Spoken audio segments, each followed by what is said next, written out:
जय हिंद. आज 4 मे आहे आणि आज 12वा दिवस आहे दहशतवादी हल्ला झाल्यानंतर तो पहलगाममध्ये झाला होता.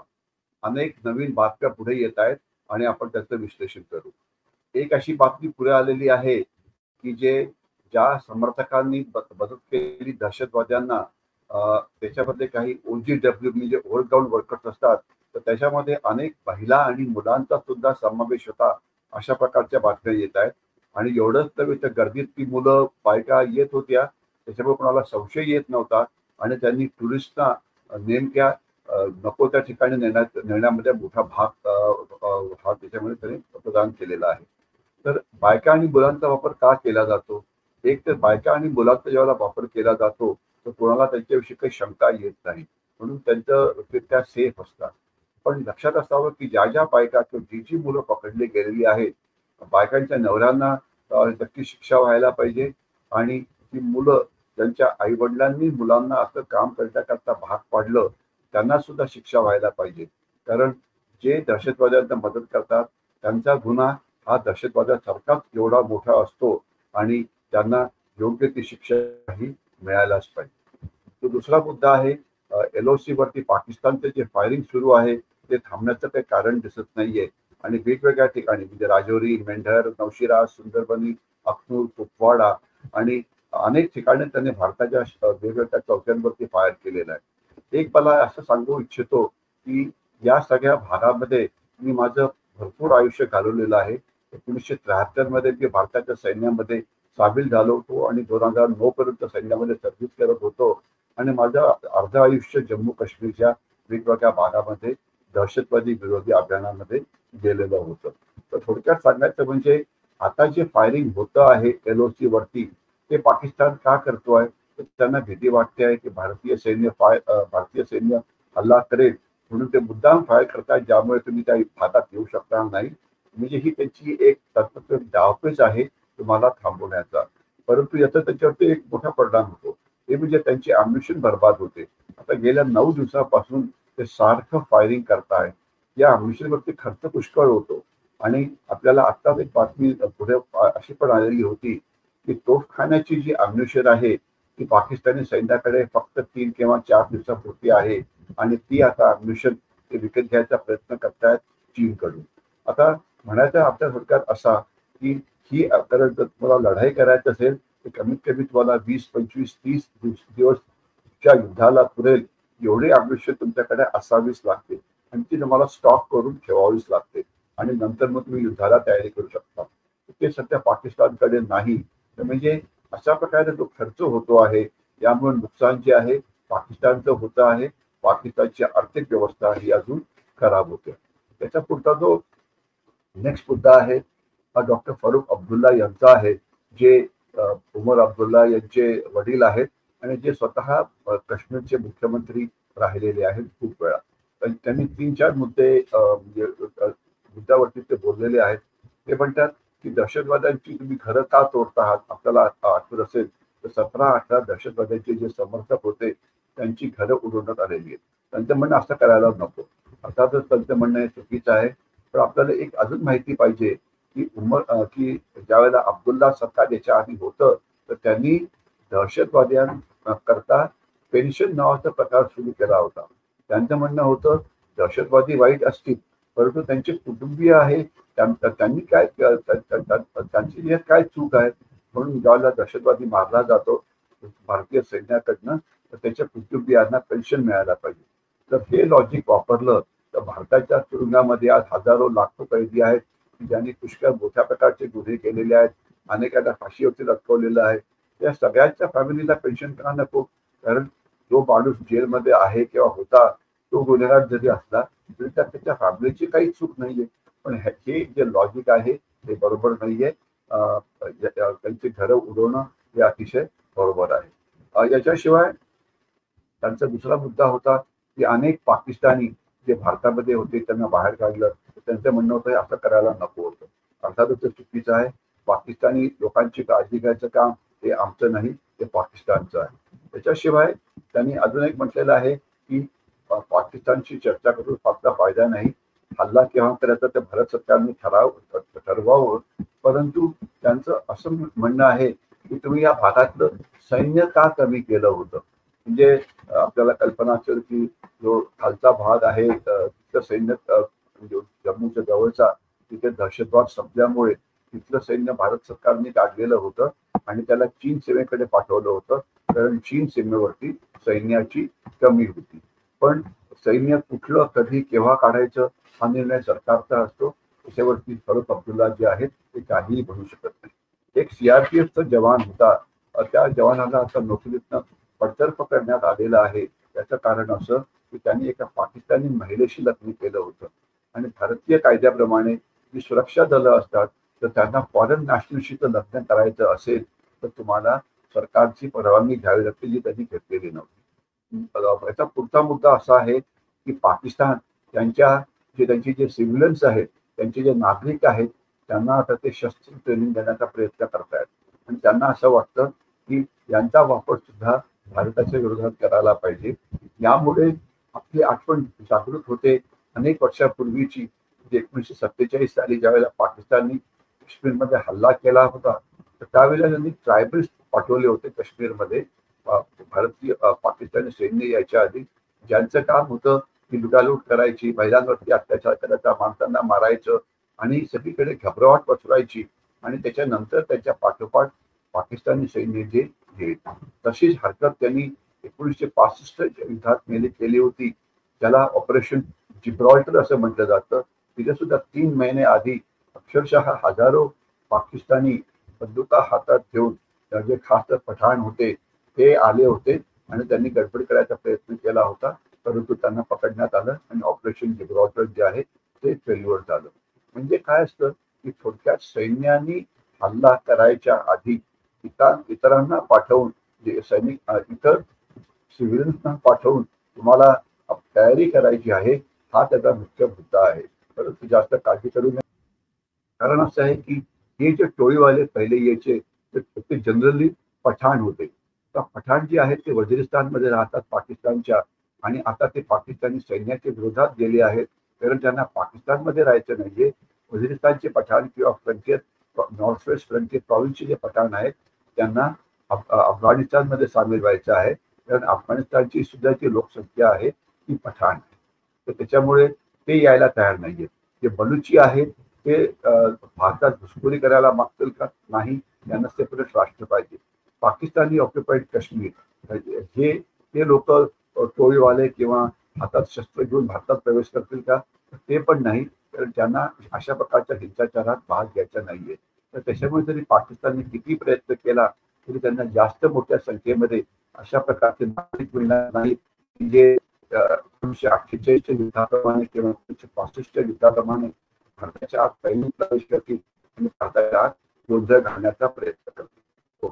त्याच्यानंतर नेक्स्ट मुद्दा जो येतो असा आहे, एक बातमी मोठी समोर आलेली आहे की पाकिस्तानकडे आर्टिलरी तोफखान्याची ॲम्युनिशन कमी झाल्यामुळे ते चीनकडून मोठ्या पद्धतीने ॲम्युनिशन विकत घेत आहेत. आता याचं आपण विश्लेषण कसं करतो? विश्लेषण सरळ आणि साफ आहे. 50 ते 60 अब्ज डॉलर्स एवढे पैसे चीनने पाकिस्तानमध्ये गुंतवले आहेत आणि 4,500 किलोमीटरचा एक चायना पाकिस्तान इकॉनॉमिक कॉरिडॉर तयार आहे. परंतु याचा चीनला काय फायदा झाला? फायदा अजिबात नाही. या रस्त्यावरनं कुठलाही ट्रॅफिक जाऊ शकत नाही चीनमध्ये, कारण त्याच्यावरती सतत जे बलुचिस्तान निर्देशितचे लोक आहेत ते हल्ले करतात. एवढंच नव्हे, आपण बघितलं असेल तर बाटार नावाचं बंदर चीनने पाकिस्तानमध्ये तयार केलं. त्या बंदरामध्ये चीनला वाटत होतं की त्या 5,000हून जास्त जहाज प्रत्येक वर्षी व्यापारा करता येतील. 2024च्या फेब्रुवारी अशी दिसते आहे की तिथे 5 किंवा 6 जहाज सुद्धा यायला तयार नाही. म्हणजे चीननी जे इन्व्हेस्टमेंट पाकिस्तानमध्ये केलेली आहे ती पूर्णपणे बरबाद झालेली आहे आणि चीन एका चक्रव्यूहात पाकिस्तानमध्ये अडकलेला आहे, कारण त्यांनी जेवढे पैसे खर्च केलेले आहेत त्याच्यामध्ये त्यांना काहीही रिटर्न मिळणार नाही. उलटे त्यांना अजून जास्त पैसे खर्च करावे लागणार आहे स्वतःचं रक्षण करता, कारण पाकिस्तानमध्ये चीनी नागरिकांवरती सुद्धा हल्ले जे आहेत ते केले जात आहेत. आणि आता अशी बातमी येते पाकिस्तान पुन्हा एकदा इंटरनॅशनल मॉनिटरी फंड कडून लोन मागतं आहे, त्यांचा 25वा लोन असेल आणि या ड्रोनचा वापर कुठलीही सामाजिक सुरक्षा सुधारण्याकरता केला जाणार नाही. हा याचा वापर केला जाईल तो केवळ चीनचं ड्रोन फेडण्याकरता किंवा पाकिस्तानी सैन्याची ताकद वाढण्याकरता केला जाईल. आणि आता जे पाकिस्तान मोठ्या संख्येने दारुगोळा घेतो आहे तो दारुगोळा त्यांना चीन फुकट देणार नाही. ते विमानं घेत आहेत ते चीन त्यांना फुकट देणार नाही. ते क्षेपणास्त्र घेत आहेत हे चीन त्यांना फुकट देणार नाही. प्रत्येकाला किंमत पडते. तर थोडक्यात पाकिस्तान कर्जबाजारी असताना अजून नवीन शस्त्र घ्यायचं म्हटलं अजून आयुष्य घ्यायचं म्हटलं त्यांचा खर्च हा अजून वाढणार आहे. आणि कर्जबाजारी देश कर्ज काढून कधी लढला आहे हे याच्या आधी कधीही घडलेलं नाही. आणि आपल्याला मी कर्ज कसं वाढतं त्याच्याविषयी एक उदाहरण देण्याचा प्रयत्न करतो. सध्या जे एअरफोर्स आहे पाकिस्तानचं हे जे आहे म्हणजे काय तिथे लगेच भारताच्या हल्ल्याला तोंड देण्याकरता तयार आहे. आता हाय अलर्ट एअरफोर्सचे 3 प्रकारचे असतात. ते जर आपण जर ऐकलं तर आपल्याला लक्षात येईल की नुकसान कसं होतं. एक म्हणजे विमान हे धावपट्टीवरती उभं असतं. पायलट आराम करत असतो. वॉर्निंग मिळाली की भारताचं एअरपोर्ट येत आहे लगेच तो पळत विमानाकडे जातो. विमानात बसतो आणि इंजिन सुरू करतो आणि उड्डाण करतो. म्हणजे 10 मिनिटाच्या आत ते विमान हवेमध्ये उडू शकतं. दुसरं जे आहे त्याला कॉकपिट रेडिनेस असं म्हटलं जातं. ज्यामध्ये वैमानिक आहे हा विमानाच्या आतच पायलटच्या जागी बसलेला असतो आणि त्याला सांगतात की आता हल्ला पाकिस्तानकडून जेव्हा इशारा मिळतो आहे की भारताची विमानं येत आहेत तो लगेच आकाशात उड्डाण करतो. त्याच्यामध्ये 5-6 मिनिटांमध्ये आपण आकाशामध्ये उड्डाण करू शकतो. परंतु कॉकपिटमध्ये तुम्ही किती वेळ बसून राहणार बघायला येतो.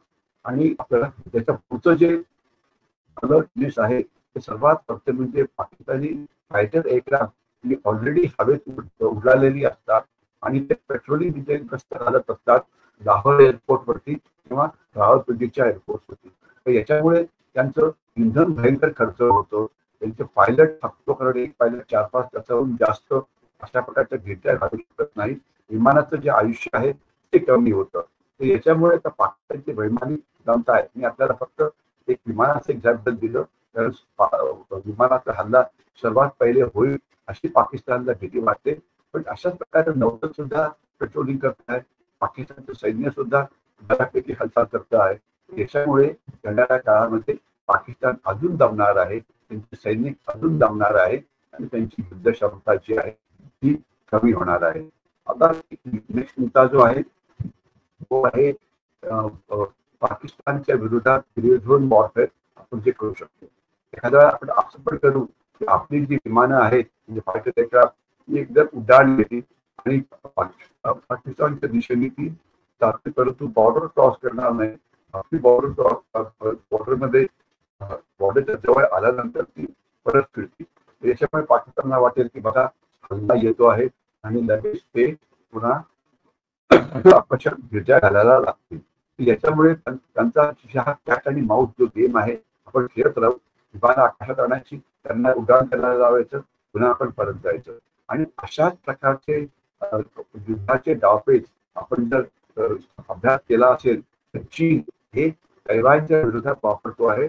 आणि मागच्या वर्षभरामध्ये चीनने 200-250 वेळा आपली जी विमानं आहेत ती वरती आकाशात उडवली आणि असं दाखवलं की तैवानवरती आम्ही हल्ला करतोय परंतु तैवानवरती हल्ला केला नाही. आणि अशाच प्रकारे क्षेपणास्त्रांची सुद्धा प्रॅक्टिस केली जाऊ शकते. एखाद्या क्षेपणास्त्राचे डोक्यावर नकार केलं जाऊ शकतं. तर असे अनेक पद्धती आहेत ज्यामुळे आपण पाकिस्तानचा खर्च हा वाढवू शकतो आणि पाकिस्तानला त्रास होऊ शकतो. 2 मला अजून मुद्दे सांगायचे आहेत. एक मुद्दा आहे एक बातमी आलेली आहे भारताची की भारताची जे ऑर्डिनन्स फॅक्टरी आहे त्या ऑर्डिनन्स फॅक्टरीमध्ये मोठ्या प्रमाणात जी सैन्य म्हणजे सैन्याच्या युद्धाच्या तयारी करता त्यांना जास्त तयार करायला सांगितलेलं आहे. यामुळे आपली जी युद्ध सज्जता आहे ती अजून वाढेल. दुसरे पाकिस्तानकडे जे फक्त 4-5 दिवसाचं अम्युनिशन आहे त्याच्याकरता पाकिस्तान आता नवीन अम्युनिशन आयात करायचा प्रयत्न करतोय चीनकडून. त्याच्याविषयी आपण बोललेलो आहे. आणि अजून एक मुद्दा असा की तिथे पाकिस्तान स्वतः घाबरलेलं आहे. ते म्हणताय की मध्यरात्री सुद्धा आम्ही अधिवेशन बोलवू शकतो. सगळ्या देशाला तयार राहायला सांगू शकतो. म्हणजे आताची परिस्थिती अशी आहे, पाकिस्तानचं सरकार घाबरलेलं आहे, पाकिस्तानचं सैन्य प्रमुख घाबरले आहेत. गेले 7 दिवस ते बंकरमध्ये लपून बसले होते. त्यांच्या पत्नी ज्या आहेत त्या पळून इंग्लंडमध्ये गेल्या होत्या. पाकिस्तानी सैन्याचे काही सैनिक तिथे राहायला तयार नाहीत सीमेवरती, ते परत जायला मागतायत. दहशतवादी जे लॉन्च पॅड वरती होते ते सुद्धा तिथे राहायला तयार नाहीये. म्हणजे असं ते निराशेचं वातावरण पाकिस्तानमध्ये आहे. त्याच्यामुळे पाकिस्तानची जी लढण्याची क्षमता जी आहे ती अत्यंत कमी होते आहे. आणि याचा फायदा ज्या वेळेला आपण खरोखरच पारंपरिक हल्ला करू त्यावेळेला आपल्याला हा होतो. आणि आता ही एक अत्यंत चांगली बाब आहे. मी अजून एक मुद्दा आपल्याला सांगू इच्छितो, ते म्हणजे एक अशी पण बातमी वर्तमानपत्रामध्ये येते आहे की काल पंतप्रधान श्री नरेंद्र मोदी हे चीफ ऑफ आर्मी स्टाफला एकटे भेटले. म्हणजे ज्यावेळेला ते एकटे भेटतात, एक तर बैठक होते, सगळ्यांची एकत्र होते, तिथे चीफ ऑफ नेव्ही आहे, आर्मी आहे, एअरफोर्स आहे, सीडीएस आहे आणि सगळे आहेत. आणि आता ती भेट सेपरेटली एकटे घेत आहेत. तर त्यांना नेमकं हे माहिती करायचं आहे की एअरफोर्स म्हणून सर्वात जास्त चांगलं काम कसं होऊ शकतं, आणि अशा काही बाबी असतील ज्या त्यांनी बैठकीत मांडल्या नाही तर त्या त्यांना कळू शकतात.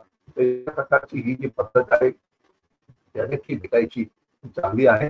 त्याच्यामुळे एअरफोर्सचा वापर योग्य प्रकारे केला जाईल. आणि याच्याशिवाय आज नेव्हीचे जे चीफ आहे त्यांच्याशी सुद्धा भेट झालेली आहे. तर हे खूपच चांगलं आहे आणि याच्यामुळे आपली युद्ध सज्जता आहे ती नक्कीच वाढेल. आता मी शेवटचा मुद्दा आहे असं सांगतो आहे की हे जे मी युट्यूबवरती जे व्हिडिओ केलेले आहेत तर त्याच्यामध्ये काही बहुतेकांनी सांगितलं की माहिती चांगली आहे वगैरे, पण एक दोन रिमार्क्स असे आले आहेत की तुम्ही एका एसी ऑफिस मध्ये बसून अशा प्रकारच्या युद्धाच्या बाबी करतात, तुम्ही ते स्वतः केलं आहे का? त्यामुळे मी असं सांगू इच्छितो की मी स्वतः मला खरं माझ्याविषयी बोलायची इच्छा होती, परंतु मी इन्फंट्री म्हणजे पायदळाचा सैनिक आहे. आणि जर आपल्याला सैन्याविषयी माहिती असेल तर मी 1973 साली सैन्यामध्ये प्रवेश केला होता आणि 2009 साली मी सैन्यात रिटायर झालो होतो. आणि मी माझं अर्ध आयुष्य हे जे आहे ते भारत पाकिस्तान सीमा किंवा भारत चीन सीमा किंवा काश्मीर किंवा ईशान्य भारतामध्ये घालवलेलं आहे. आणि आम्हाला अनेक शौर्य पुरस्कार माझ्या बटालियनला सुद्धा मिळालेले आहेत. हा एक मुद्दा झाला. आणि दुसरं आपल्याला माहिती पाहिजे की जे सर्वात जास्त लढतं भारतीय सैन्यामध्ये ते अर्थात इन्फंट्री म्हणजे पायदळ आहे. माझ्या बटालियनला अनेक शूरता पुरस्कार सुद्धा मिळाले होते आणि मला सुद्धा शूरता पुरस्कार पुष्कळशी मिळालेले आहेत. आणि केवळ आपल्या माहितीकरता माझा सख्खा मावस भाऊ लेफ्टनंट विष्णू आपले याला 1962च्या युद्धामध्ये कोलॉम जे अरुणाचल प्रदेशमध्ये आहे तिथे त्याला वीरगती प्राप्त झाली होती. आणि त्याच्यावरती आम्ही आताच एक पुस्तक प्रकाशित केलं, शूरामी वर्गिले. पुस्तक 1961च्या लढाईमध्ये माझ्या आईचा सख्खा मामी भाऊ कॅप्टन अशोक करकरे हा खेमकरण म्हणजे पंजाबच्या लढाईमध्ये त्याला वीरगती प्राप्त झाली होती आणि त्याला वीरचक्र या शूरता पुरस्कारांनी गौरवण्यात आलेलं होतं. याच्याशिवाय सध्या तर म्हटलं तर आता मुलगा सुद्धा सैन्यामध्ये आहे, त्याची आपल्याला कल्पना असावी. काश्मीरमध्ये पोस्टेड आहे आणि माझा जावई सुद्धा सैन्यामध्ये आहे आणि त्याला आत्ताच एक टॅलेंट अवॉर्ड सुद्धा मिळालं होतं. मला वाटतं एवढी माहिती माझ्याविषयीची असणं पुरेसं आहे, कारण मला माझ्याविषयी माहिती द्यायची नव्हती, मला देशासमोर असलेल्या आव्हानांची माहिती द्यायची होती आणि आपण कशा प्रकारे यशस्वी लढाई लढतो आहे हे सांगायचं होतं. मी इथेच थांबतो. जय हिंद.